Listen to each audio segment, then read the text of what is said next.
কিছু কিছু মানুষের, বিশেষ করে মেয়েদের মুখে এই কথাগুলো খুব শোনা যায়।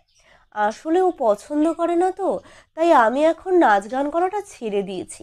এই না না, প্লিজ আমায় এভাবে জোর করিস না, শাশুড়ি মা জানতে পারলে ভীষণ রাগ করবে। হ্যাঁ, একদম ঠিক ধরেছেন। এগুলোই হলো সেরা বৌমা অথবা সেরা জীবনসঙ্গী হওয়ার আসল চাবিকাঠি। কিন্তু তাদের স্বপ্নের চাবিকাঠি? কখনো কোনো পুরুষকে এই ধরনের কথা বলতে শুনেছেন? পুরুষ হলো স্বভর্ষী, আর আমরা নিজেরাই নিজেদেরকে পরভর্ষী বানিয়ে রেখেছি। তাই অনেক হয়েছে, এবার স্বভর্ষী হয়ে উঠুন।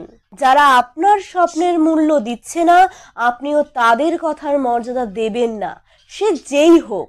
কারণ একবার কেরিয়ারে সাকসেস পেয়ে গেলে না, ওই রকম সেরার তকমা যেচে যেচে আপনার কাছে আসবে।